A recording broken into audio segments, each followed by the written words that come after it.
That's what's up. That's right. Oh, let me not bounce too hard. Yes. That's what's up. My goal has always been to show women that we are strong and sexy and feminine and all that shit, and we will still fuck you up. That's what's up. Women go like this, women go like this, women go like this, women go like this. Touch your own boobs. That's right. It's our shit. Now turn to the person next to you and touch their boobs. That's what's up. That's what's up. Repeat after me. Repeat after me. Be positive. Got to say the second part with the same enthusiasm. Be positive. Be positive. That's your negative. Dial and rest. People always do that.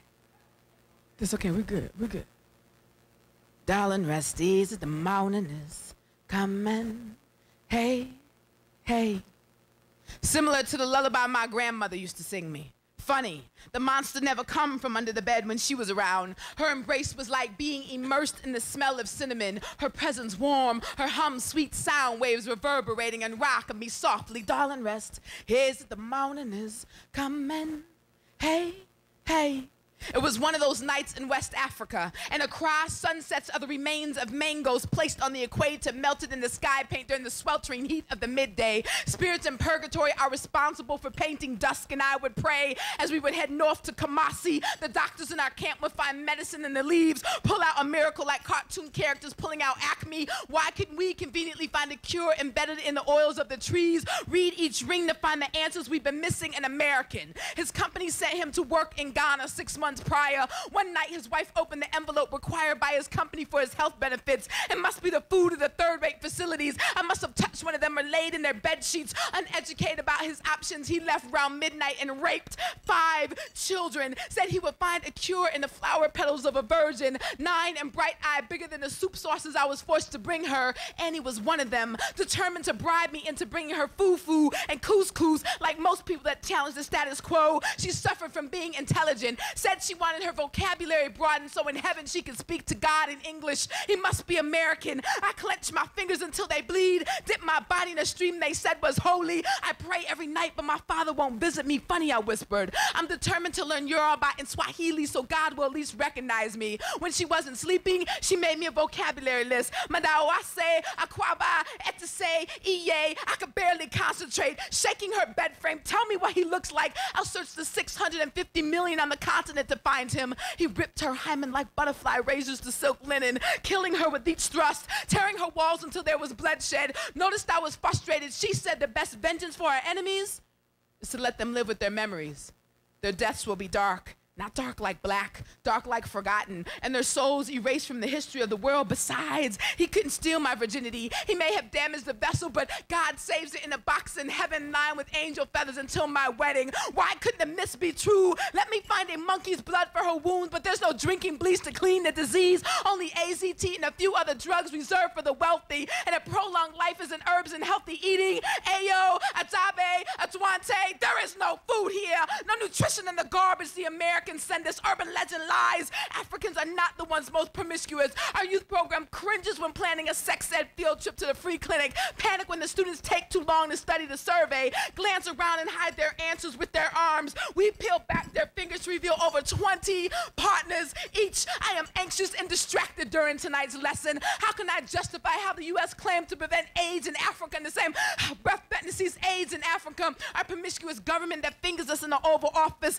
The FCC that banned Sarah Jones with female empowerment but lets Nellie flaunt teabagging. Over 1.5 million children are concerned if they're going to see their parents before their deaths in the morning, and their biggest fear should be if their team is going to make playoffs for Little League. Before she left me, I told her one last lie.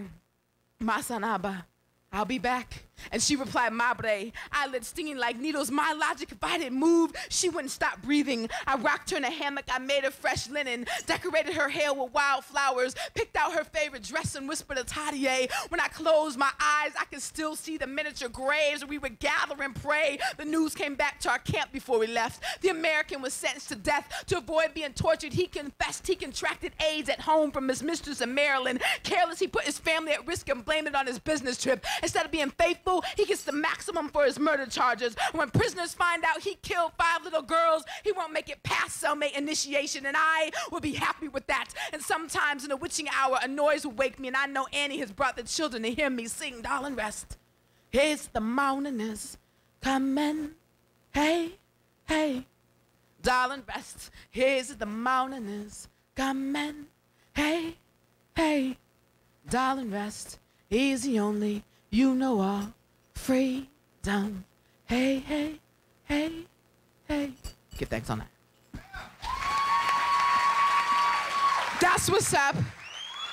So a couple weeks ago was Valentine's Day, AKA Single Fucking Awareness Day. Because you are single as hell on that day. You know what I'm saying? Your fucking boyfriend breaks up with your ass and calls you on the 16th, like what? Like, nah, motherfucker, not this year. Not in 06, bitch.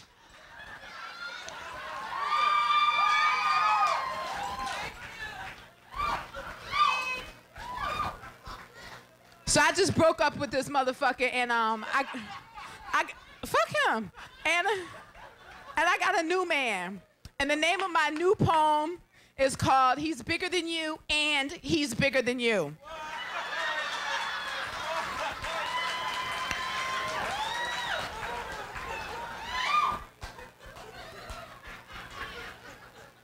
His I'll be right there was over 4 hours ago. And ladies, we have to have the strength to turn them away when they finally get to the door. Conjure up the courage to say, no. Tell them it's not really Range Rovers and shopping sprees we're holding out for. Tell them that's not what Queen Mother Moore packed her guns for. Tell them that's not what a side of Shakur barricaded her prison doors for. And unfortunately, ladies, understandably, he may be the finest brother you've ever seen, but tell him pawns don't move well with queens. And just because the world's population makes the woman's 8-to-1 equation dominant doesn't mean that his lack of affection substituted by his frequent erection makes him the first-round draft pick just because he got fresh Timbs on. Or just because he got Dubster slow roll on. But this is not an anti-love poem. This is a poem about emotional freedom. This is a poem about mental freedom, about how we may truly want men, and about how long it's been since you were able to fall asleep with your legs wrapped around him in a figure 8, but we don't need to spend our months crying and stressed out trying to make husbands out of thugs that can't even think straight. Tell him my drug of choice is no longer you. No longer like a crack fiend fading out of life, and my chalky complexion and my sudden loss of appetite had me scraping at the bottom of garbage cans thinking only rubbish to get my soul right. But now I reach back and she reaches back like smiles from the cute boy in the first grade, but now first grade cute boy turns to 8th grade playboy, taking occasional puffs as emotional decoy. Now emotional cold boy turns to 32-year-old, never had a relationship longer than 8 weeks because he thought that every woman that showed him affection was weak. So now he keeps 2 or 3 to meet his needs. But if my one granted wish could be to gather all the players in the world in one room and have them whisper in my ear their secrets to a woman's doom, and as God, if I promise to change their sentence in hell and wipe their slates clear, imagine all the confessions I'd hear. My one question would be, brother, after you picked your prey and she's failed at all the games you play, and after you get out your scorecard to chalk up another win, you make eye contact with her depression because it's paid his first and last month's rent and has decided to settle in. And at your last glance back, you know that chaos has a doubled over in a corner in pain. Now tell me, player,